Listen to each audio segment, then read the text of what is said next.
Hello friends, welcome in Electrical Mantra and today topic is how to convert HP to kilowatt। आज का हमारा जो topic है वो रहने वाला है HP टू किलोवाट में हम कैसे कन्वर्ट करते हैं। किसी भी मोटर की जो रेटिंग होती है वो HP में दी होती है हमारे को, और अगर HP में देके वो पूछेगा इसके कितने किलोवाट लेगी यह मोटर और इसका कितने एम्पियर यह करंट देगी या लेगी, इसके बारे में वो पूछेगा। तो मोटर का करंट कैसे निकालें, सबसे पहले तो यही हमारा क्वेश्चन रहेगा। और मोटर में जो केवीआर वैल्यू होती है, रिएक्टिव पावर होती है, उसकी वैल्यू हम कैसे निकालेंगे। मान लेते हैं हमारे पास 10 मोटर हैं और उनकी पूछेगा इतने इतने किलोवाट की मोटर हैं या इतने एचपी की मोटर हैं, तो ये 10 के 10 मोटर हैं जो वो केवीआर वैल्यू यानी रिएक्टिव पावर कितना लेंगी। उसके हिसाब से हम क्या करते हैं, अपनी पावर को, जो हमारी पावर इनकमिंग है उसके सोर्स को हम एडजस्ट करते हैं। तो केवीआर पावर भी निकालना बहुत इंपॉर्टेंट है। तो इस वीडियो को हम स्टार्ट करते हैं। इस वीडियो में हम क्या जानना चाहेंगे, आज हम बात करेंगे एचपी टू किलोवाट के बारे में और मोटर का करंट कैसे निकालेंगे इसके बारे में। तो सबसे पहले ज्यादा ना समय लेते हुए यही कहना चाहूंगा, मेरे चैनल को सब्सक्राइब करें ताकि आने वाली वीडियो सबसे पहले आपके पास पहुंच के।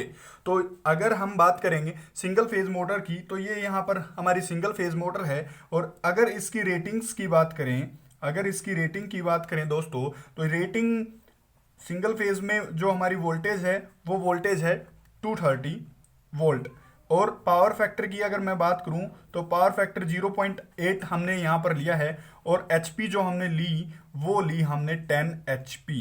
तो 10 एचपी की ये हमारी मोटर है और ये कितना लोड लेगी इसके बारे में हम बात करेंगे, कितना करंट लेगी इसके बारे में हम बात करेंगे। क्योंकि जो करंट होता है ना दोस्तों, उससे हम केवल साइज डिपेंड करता है और उससे हम अपनी जो इनकमिंग होती है वो करंट पे डिपेंड करती है। तो करंट निकालना बहुत जरूरी हो जाता है। तो यहां से अगर हम बात करें तो यहां पर 10 एचपी की हमारी मोटर है और 1 एचपी बराबर होता है, आप हमेशा याद रखेंगे, 1 एचपी इज इक्वल टू 746 वाट।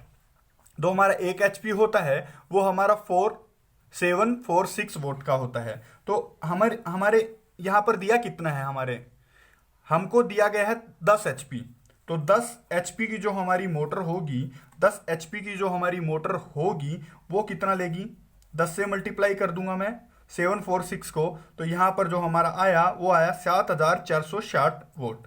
अब हमें इसको किलोवाट में कन्वर्ट करना है। तो किलोवाट में किलो जो होता है वो 1000 होता है, याद रखना, किलोवाट में जो किलो होता है 1000 होता है। तो यहां अगर मैं इस वैल्यू को जो हमारी वोट में आई इसको मैं 1000 से डिवाइड कर दूं तो किलोवाट आ जाएंगे क्या, तो हमारे यहां पर किलोवाट आ जाएंगे 7.460 किलोवाट।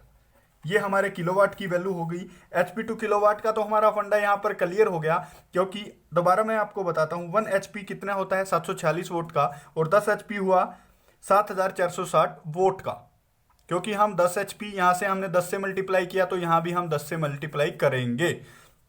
तो हम किलोवाट में कन्वर्ट करने के लिए क्या करते हैं, जो हमारे वोट होते हैं उसको 1000 से डिवाइड करते हैं। किलोवाट में करने के लिए क्या करते हैं, जो हमारे वोट होते हैं उसको हम 1000 से डिवाइड करते हैं। तो 1000 से डिवाइड करने के बाद ये कितना आया, 7.460 किलोवाट। तो किलोवाट आ गया। अब हम करंट निकालते हैं। क्या निकालते हैं, करंट। जो करंट का फार्मूला होता है दोस्तों, करंट का जो हमारा फार्मूला होता है करंट निकालने का, सिंगल फेज में करंट निकालने का फार्मूला होता है power upon voltage into power factor. क्या होता है हमारा फार्मूला, याद रखें, जो हमारा सिंगल फेज होता है, सिंगल फेज की मोटर है, उसका करंट निकालने के लिए जो हमारा फार्मूला है वो होता है power upon voltage multiply by power factor. तो हमें यहां वोल्टेज की वैल्यू दी है 230, पावर फैक्टर की वैल्यू दी है 0.8 और पावर हमने यहां से निकाल ही ली। किलोवाट को क्या बोलते हैं, पावर। किलोवाट को क्या बोलते हैं, पावर। तो हमारे पास यहां पर तीनों वैल्यू दी हुई हैं।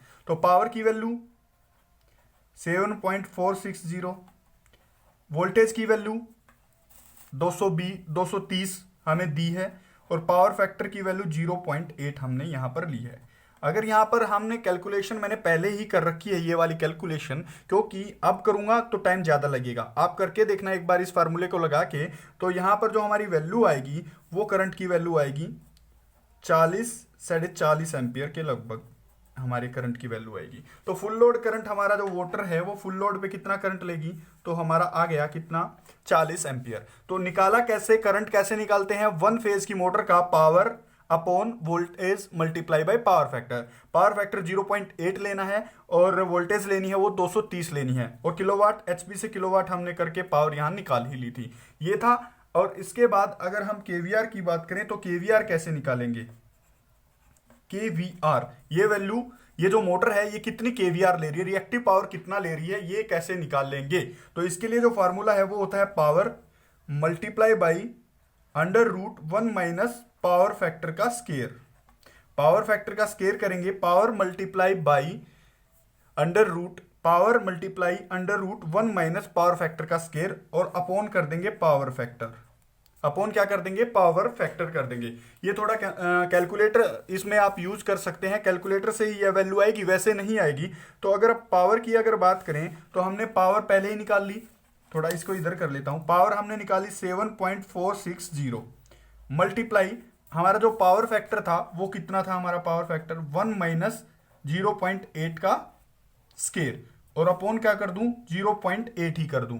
तो हमारी यहां से वैल्यू निकल के आएगी, और वह वैल्यू जो निकल के आएगी दोस्तों वो निकल के आएगी 5.67 केवीआर।